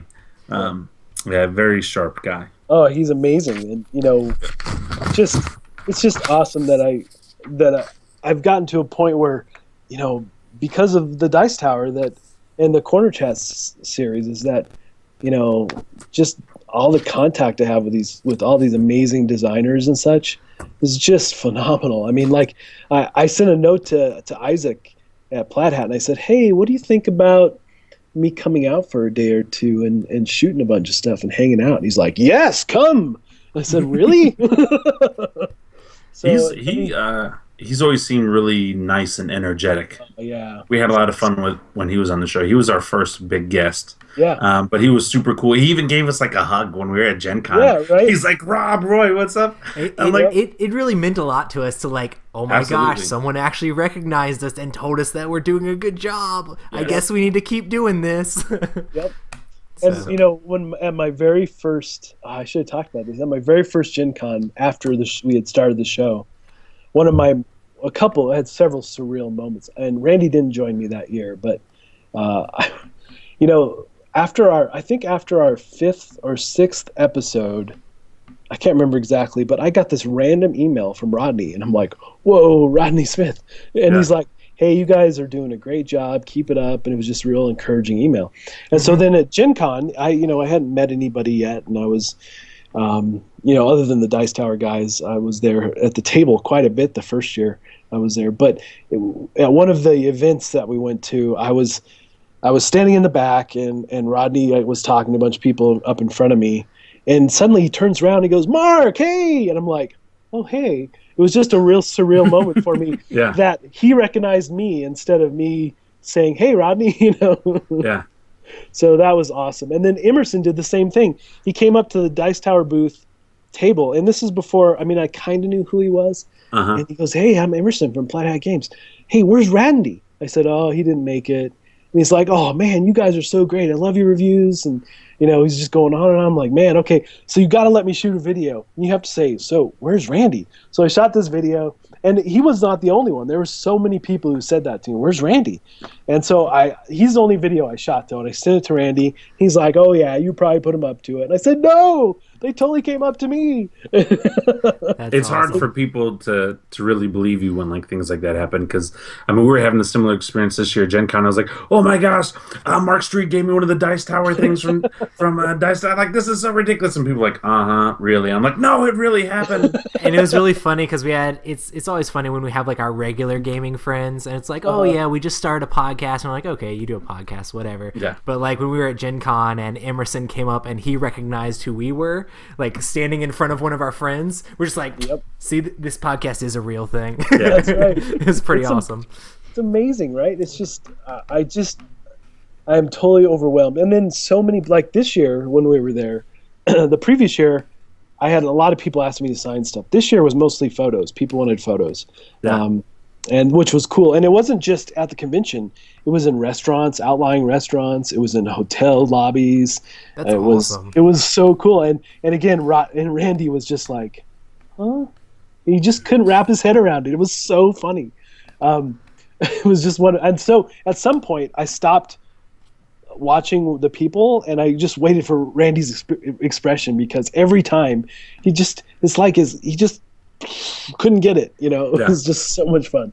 So, but yeah, I was just amazed that in such a short time that even I know the convention is going on, there's a lot of people there, but just at restaurants, I'm walking through a restaurant and there were people like, Mark! I was like, hey! So I made sure I always went over, always said hi to people. Oh, yeah. And there was, I forget her name, somebody wrote a blog piece about how, I'll have to send it to you guys, but about how, meeting these media and designers, or for her and her husband, were like running into Robert Downey Jr. And then she gave all these lists of people, and I was the first person she talked about.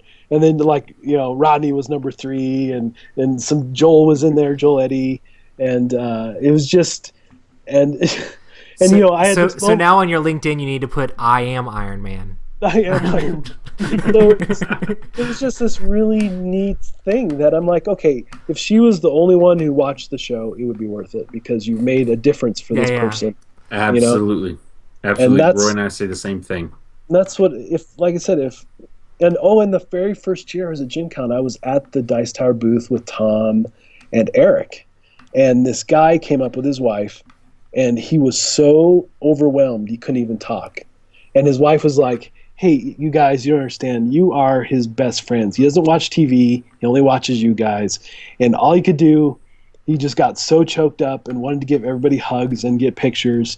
And it was just, I'm like, wow. And that was my first experience with that. And I'm like, if he was the only person, it'd be worth it. That's awesome. Just for that. So, Matt, you're going next year. Yeah. You really should go. It's pretty awesome. It really is. As soon as someone's going to be like, Matt, oh my gosh, I only watched the show for your beard, you're just going to be like, what? You should go wearing a shirt that says the beard. I'm just going to immediately socially awkward poof somewhere far away. I'm just like, oh, that's woo. Okay. This is strange. Or you could just like shave your beard right before, and then everyone would be like, "Who is this guy?" And then you'd have like a fake beard that you put on. They're like, "Oh, it's Matt." That's Matt. Yeah. Yep. It's just amazing how, all these media creators that I used to just watch now find me or send me notes and say, "Hey, great stuff," and just be on first name with these people and can stay in constant contact has just been awesome. And Randy had that experience for the first time as well. One of his favorite reviewers is Joel Eddy. Yeah. And we went and started talking to Joel, and it became suddenly clear to Randy that Joel watches what we do. And he was like, "Yeah, I really like your guys' rating system." And Randy was like, "Really?" It was just so fun. And just to have those experiences, and to be unlike, Ignacy sends me emails, from Portal Games, and just wants to know what I think about different things, and it's just so cool to me. I don't think I'll ever get used to it. And I've in my years, I've met so many celebrities and seen how they treated fans and so forth. So even though it's a small fan base, maybe, I never want to be that jerk that they walk away and are so bummed that you've let them down. Like they see like I've met William Shatner a few times, and he was always nice to me because I was with Dan and he knew Dan.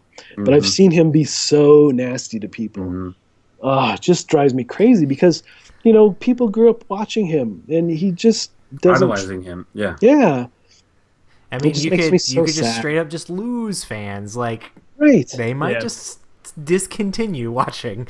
Yep. So I know I would. Like, if I had met somebody and they're just going to be a downright jerk, like immediately, it's all just going to fall out, and that taste in my mouth is immediately going to turn sour, and I'm just going to want nothing to do with them. And that's what I love about this industry so far, is I haven't experienced that with anybody at any level, from small to big company, from the little designer to the big CEO. I mean, everyone has just been so great. It hasn't gotten to anybody's head yet that we're on this huge, amazing, life-changing thing.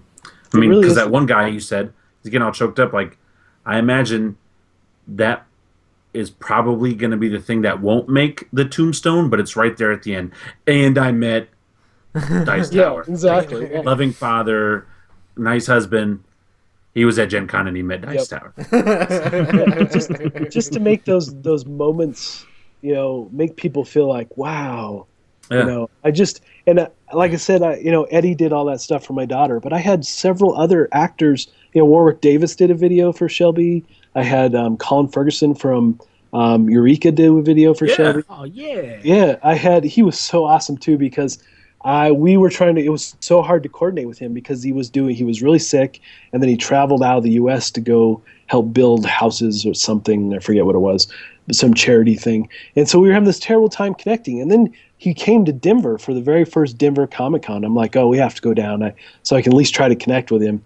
And so I go up and I said, hey, Colin, I would really like you to sign this for Shelby's birthday, and he goes to sign, he looks down, and then he looks up and he goes, we're doing a video together. It was like, oh, just the fact that he remembered. It was just so awesome. So I had him, and then, I had David Hewlett from Stargate from Stargate Atlantis.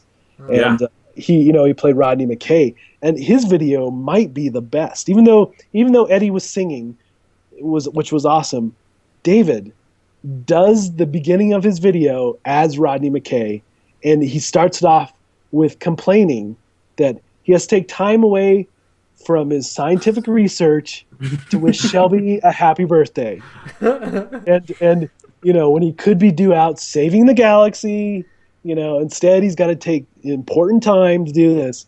And it was just, I was like, oh my gosh, that is so amazing that he would do that, So, and then I had a bunch of authors, and after all that kind of stuff and seeing those amazing people, and then doing this now, I just want to be that for somebody else. And you are, though. I mean, it's really cool, but you are.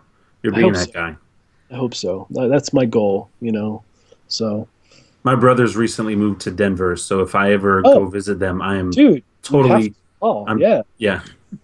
I Morris, feel bad. I was This is in that guy. Denver like 3 weeks ago. Oh man, that would have been I awesome. didn't even think about it. I just did a bunch of hiking. So Oh, cool. Yeah, Next time I'm walking out up and there, down though. mountains. Yeah, where all did you go hike? well, we went to Red Rocks, and then we hiked Yeah. around a bunch of local parks, and then went up Pikes Peak. Nice. So Oh, very nice. Yep. I know Yeah. I love taking vacation to go climb stuff. Like, man, that's my favorite type of vacation. Like, I just want to get away. I mean, So- here's the thing, though. Boy Scout for 12 years. Love going outside. Yeah. Yeah, No, yeah, I so- get it, especially days like today. Like today was a gorgeous my day God. and stuff like that. But I'm just fat. I'll just say it. It's so like going on vacation to go like climb something that I know after like let's just say 100 miserable. yards, my shirt's already wet. I'm already like I'm breathing in like I'm not having conversation because my air is precious. So it's Yeah. just Yeah, well, definitely the air is quite a bit thinner here. So, Yeah. That's for um sure. but yeah, anytime you guys come, if you're in Denver or whatever, feel free to ping me. So, definitely. Hey, quick question. Yeah. So you have been doing this for a while, and you've also been in the, you're familiar with the camera and things like that in the industry. Is there anything that we could work on, or anything that we could do better, Well, or give us like a little pro tip if you don't mind? Yeah, so the thing, about what you guys do, which is cool, that most of what you do is real time, Uh-huh. and Yeah. mine isn't. So I have a lot more flexibility to make things look awesome, right? Yeah. But when you're doing stuff, over Skype, it's hard to get like just awesome quality stuff. And so when I do like corner chats and I can't be there to talk to somebody, I actually will say, okay, let's do the interview where I will send you all the questions. And even if you use your phone to film it, it's going to be better quality than if we did it over Skype. Yeah. And so I'll take all there and I'll edit us together to make it look like we're going back and forth. So, Yeah. but lately I've been lucky to be in the same room with people, and I prefer it that way. But in a pinch, I don't like I'm super hung up on quality, right? So, Yeah. and it's probably probably one of the reasons we don't do more video is Yeah. because I'm way too much of a perfectionist. So, and in a podcast setting, it would be really hard. You can't just say, oh, pause. Okay, nobody listen. We're going to go back and re-ask this question and redo Yeah. it. So other than maybe upgrading your cameras, for your podcast, that super high def kind of cameras. Other than that, your audio quality is great. So, Yeah, we definitely. Which I try think to- that's what we're most concerned with too, because that's where we get a lot of our listeners is when Yeah. Roy rips it and puts it on iTunes and things like that. yeah, totally. So Yep. Because So we have a decent amount of people that like watch the stream live. We'll have it's not huge. It's definitely not as huge as it could be. But like as far as like the audio stuff, I think we get like people from all sorts of different time zones, like on the other side of the world Yeah. and stuff, listening to the Right. podcasts. So we're kind of a big deal. Like yes. you Totally. can add us to your name drop list. Like All right. I'm not trying to say anything, but next week if you were to say, "Hey, I know the Epic Gaming Night guys," they're That's going to know right. who you're talking about. I I know would them say, first. feel free to say hey for us while you're hanging out at Plaid Hat, because those guys are awesome. Yes, they are. But yeah, we're just trying to like upgrade everything like gradually, like because we're still super new. Like we started this like in May. Oh, So, wow. So Okay. we haven't been doing this for a super long time. This is our 19th episode. Okay, So and we've already had like a decent amount of people and like super huge like reaction from like our listeners and stuff. So we're just trying yeah. to make every episode Well, better than our last one and the thing continue I- to go up. Yeah, the thing I really like is that you do this live stream over Twitch. Mm-hmm. I can't think of any other podcast board game that does that. Right. I mean, it's like when you guys, I saw that the first time, I was like, oh my gosh, that's a no-brainer. Why isn't everybody doing that? And maybe it's because like me, they record and then they stop and then they have to go back and edit. Yeah. They don't do it all in real time. And I mean, I try to go back and edit like some specific stuff, like out of the podcast, or add stuff in, or like make sure it sounds good once we do it to the audio format. But for the most part, it's pretty raw and it's pretty live. Yeah. So Which I know, I think that's awesome. I know. Well, we like that's kind of our thing. I know a lot of other podcasts will be like, okay, we got to get this right. We got to do it exactly the way. Or like if somebody coughs, it's like, okay, let's retake the whole thing. Let's redo that. Yeah, exactly. Our way might be a lot easier to do, but I think it's pretty awesome because we actually we talked to you Right. You got 100% mark. Like that's what you got. Like that's everything right. he said, that's what's there. So it's pretty awesome. Yep. So yeah, I'm just blown away all the time by all of it. Right. I never expected the response. And I guess to some degree, I mean that was part of the reason we attached ourselves to the Dice Towers because a lot of people like the Chalk guy. He's really struggled to get people to watch and to follow him, and I just didn't want to take that time. So being connected to the Dice Tower has just been huge. And then when the opportunity came along to be part of Blender, where the views would be instantly 10,000 or more, right, it's just been huge. And the fact that I get to meet so many people now, really. So if down the road, like what Dan King recently did, he spun off from the Dice Tower to go do his own thing, we will already be known right when we do that. We won't have to build, and still have to build because people will be gravitating towards Dice Tower. And I have no desire or future idea about moving away from Dice Tower because it's just been such a positive experience, and I'd hate it. I would miss working with those guys, and like I said, I've been a fan for a long time. So I'm sure it's fun to be part of that specific community and be able to talk at the Gen Con things and stuff like that. We'll get there one day. It'll happen. Yeah. So I mean, it's just I just truly have to just pinch myself sometimes because I'm like, wow.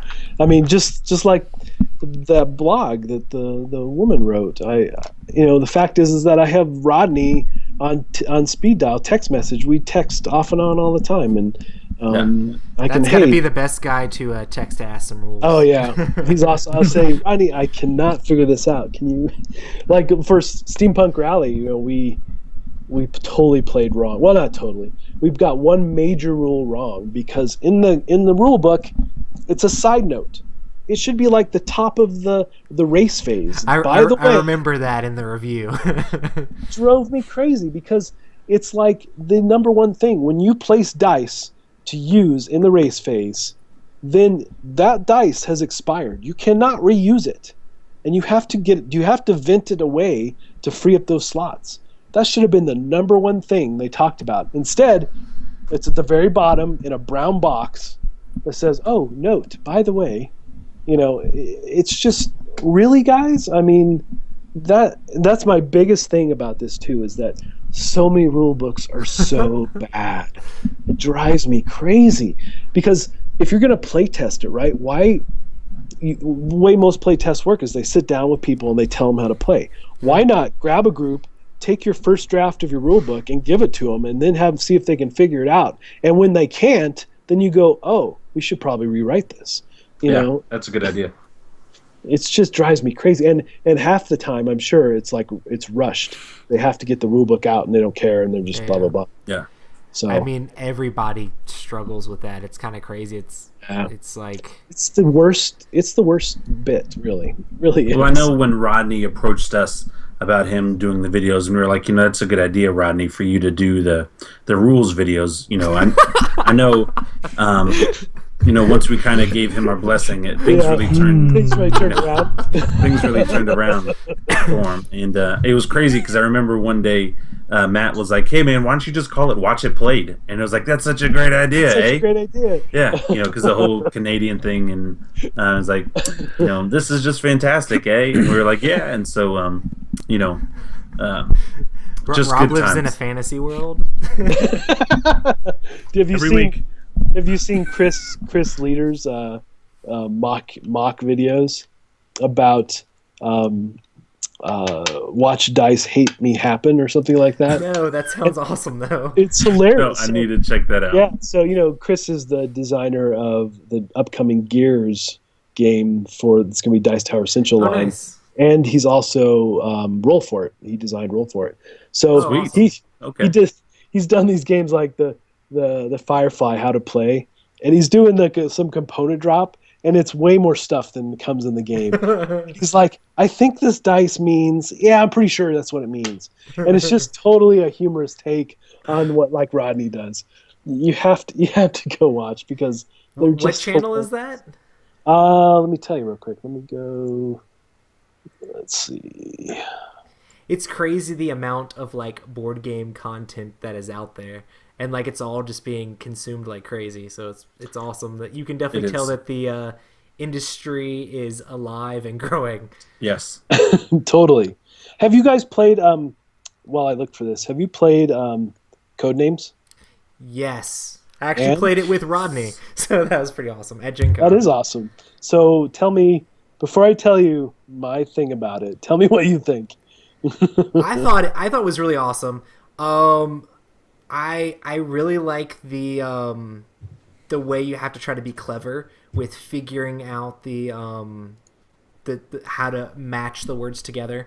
The only downside I think is the analysis paralysis that comes in at that point right there. Totally. But I feel like it's a game that would work with so many people, and the games that I played of it, actually all the games I played with it were at the Secret Cabal meetup. So I played like a bunch with just my friends sitting in the corner. We played a bunch, and then Rodney's friends, it wasn't even Rodney at the time, like they were all sitting over there playing and they wanted more players, so we had like this huge game going on, and then they made Rodney be the code master for one game. And nice. Do you know Pip, who's like his kind of like sad guy?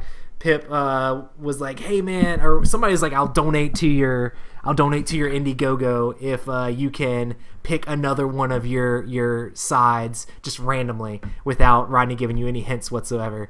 And Pip's like, okay, I'll do it. And the guy said he was gonna give him like $200 or something crazy. I don't know. He probably wasn't actually gonna do it, but they were all pretty wasted. But Pip's like going through and like, oh, which one should I pick? And the one that he actually picks is the assassin, just randomly, completely randomly because of this dare. So it was hilarious, and it was awesome that I could actually be there for that. So that's awesome. It was pretty awesome. You know, so what do you think about the game? After I said all that awesomeness, that is awesome. So I definitely had fun. You know, I enjoyed it. I would totally play it again, but to call it the game of the con, I just think is rude. And I also feel like it's a game you could find at a Walmart bargain bin. Really? Yeah. I definitely feel like the deduction and the cleverness of the game is pretty awesome. It is. Like I said, I had fun. I don't hate it or anything. I just don't understand. Totally the game of the con. No, definitely. Yeah.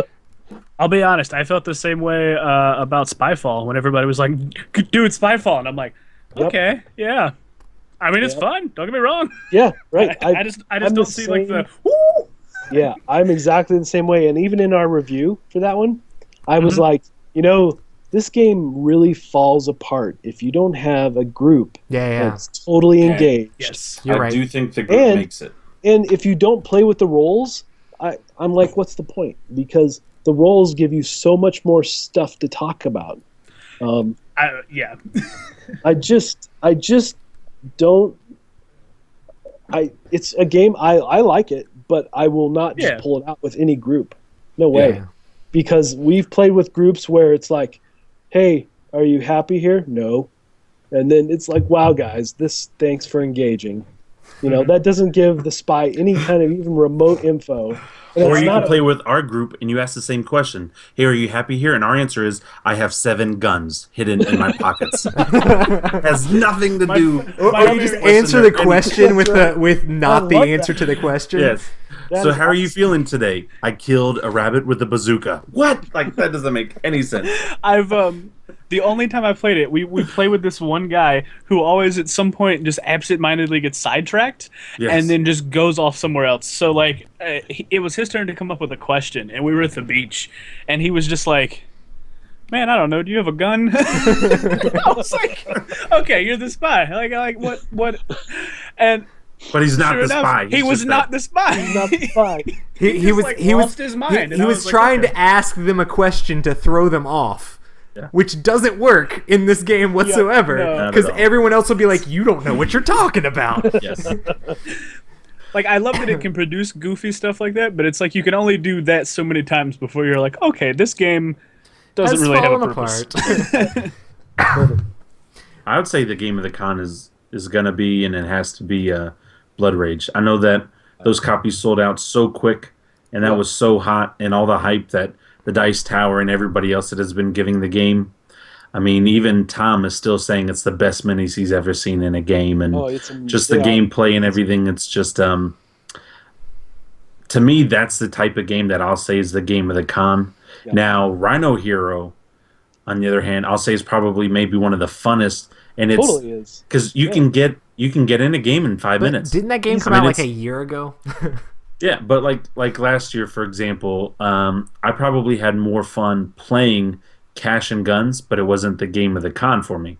Right. You know, I would say Dead of Winter was the game of the con last year, and I was happy that I pre-ordered it, so I actually got my copy beforehand, and I was able to get their signatures.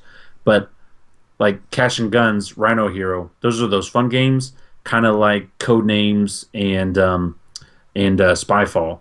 They're fun. But to say that they're the game of the con, to put them up against some of the quality of these other games, I mean, to say Codenames is better than Forbidden Stars. I now, granted, it's completely different games. Totally different but the quality and the depth and everything that goes into it, you're going to say that's better? No. Maybe more units will get pushed to board game of Codenames than Forbidden Stars just because of price point and the party atmosphere it creates. But game-wise, I don't understand how some people do that sometimes. You know, I think they're jumping off the deep end. They're thinking, this is a game I can play with my wife and her friends that don't like playing the games, you know. Right. Yeah. So for me, the game of the con should be a game that I totally didn't expect. So like Blood Rage, I knew all about before, and I'm excited. I love it. It's great.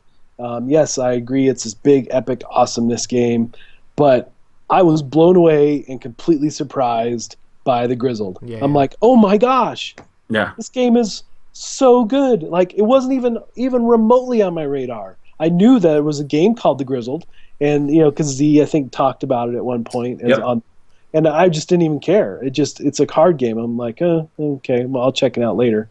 And then, Marty from Rolling Dice got me to play, and it was just this like moment of, I must own this game, So the next day, my first stop was Cool Mini or Not, and I said, hey, I think I need that. That's awesome. They only had like 4 copies left. And and it was, it was like my top pick of last month. I just, I don't know if you've seen him, but Z has us doing this as part of Blender. At the end of every month, everybody picks like a game that they've enjoyed the most, and or something they've been playing a lot of that they've really liked. So, and you get like 1 minute to talk about it, which is really hard for me, because I like to have this polished look, right? So I'm like running through my script, like almost racing through it to get it all said. And then I'm still doing B-roll over the top of it. And Tom was so funny because he's like, you don't have to. You have seen our show, right? Like, I know, but I have this thing. I just want my stuff to be awesome, So, but at the end of every month, so we do that. And so Grizzled was one of my picks. And we had reviewed it, and Tom was giving me a hard time over email about, wow, so you've really played a lot this month. I said, this game is awesome. I love it. And I just love the fact that a game that you can lose so many times that you're like, let's go again. It's just like, I'm excited to try to play it because I'm a super huge fan of like all co-ops, and like small little co-op like that sounds awesome. I'm actually like planning 100% to get it for my dad for Christmas. Nice. So when's the release date on that? When's the street date? It's soon. It's like this month, I think September, very, very soon. Okay. So, I feel that same way about Game of Thrones, the board game. Like, I don't care win or lose. I just love playing it, and I know it's a different style game. I've lost more than I've won, but that's probably my number one game. I just love it. Yep. So anyway, that game really did it for me, and I will have a permanent spot on my shelf for quite a while. So, and that's what I look for, like Game of the Con is something that totally like hit me over the head and didn't expect at all, you know. So the word Codenames was fun, but Man. Yeah. and I would totally play again. I'm not, it's not that. It's just But to give it that title, right. yeah. I just don't get it. I just don't get it. Yeah. Well, I know for me it's 11 o'clock. Yep. Oh, sorry. It's time to I'm go having, to I'm having bed. so much fun. No, we're having so much fun. And thank you so much for being on the show. Yeah, of course. And please feel free to name drop that you were on our show. That's I will. totally okay. I will totally do that. Yep. So I'll send you guys the. I think it's really weird. It's on Twitter. It's SUAWDHH. So it's a bizarro Twitter name, but it's "Shut Up, Watch Dice Hate Happen." Okay. So Chris Leader's, just mock channel. It's so just funny. That's awesome. Yeah, Yeah. please do send it. Yeah, I will.